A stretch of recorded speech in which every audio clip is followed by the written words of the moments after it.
کائنات مالک کائنات رازق کائنات نے قرآن اندر میرے تیرے کے روزے فرض کر کے حکم ارشاد فرمایا غالب فرمایا یا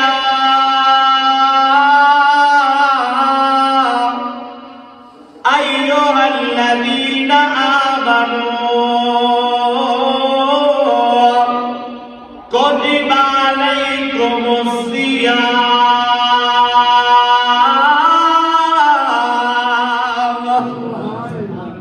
سامنے لگار میں رغلا قرآن پہ پڑھنا میرے اللہ دی لارب کتاب خالق کائنات نے فرمایا ذالک الکتاب لا ریب فیہ قرآن سننے جاؤ سواد آئے جے گل دل دے لگے سبحان اللہ دی داد دے جاؤ سامنے دی وقار خالق فرمایا یہ کتاب ہے جڑی ہر شکل و شعبے تو پاکے اس اندر کوئی بھی شک نہیں کوئی شعبہ نہیں فرمایا یہ کتاب ہے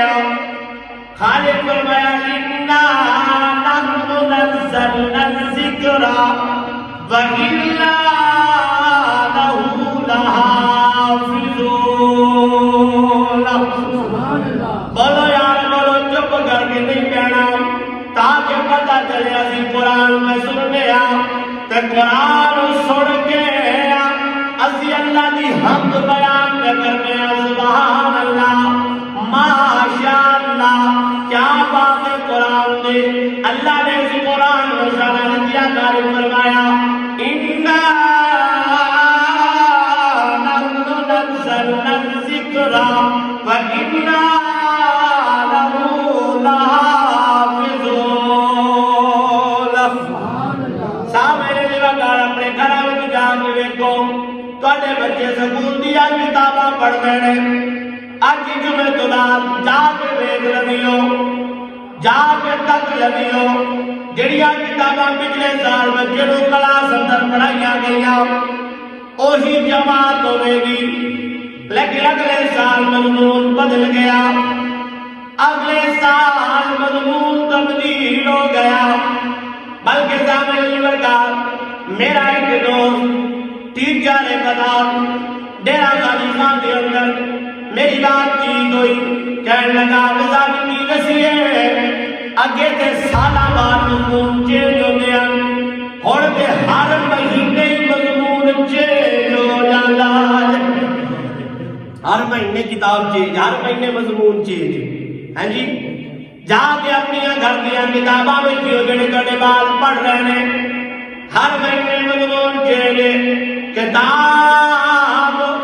بدلی جا رہی ہے خدا کی قسم میں اللہ کی لعنت کتاب کو قربان جاواں 1450 سال گزر گئے قرآن نیچے بدلیا قرآن نیچے بدلیا قرآن نہیں بدلیا کیوں کہ خالق کائنات نے فرمایا نحن نزلنا الذکر وإنا له لحافظون اللہ فرمایا انہوں اسا اتاریا انہوں اسا بھیجیا ان دی عبادت دا ذمہ بھی بولو یار ان دی عبادت دا ذمہ بھی حجاج بن یوسف بڑا ظالم بادشاہ گزریا عبد المالک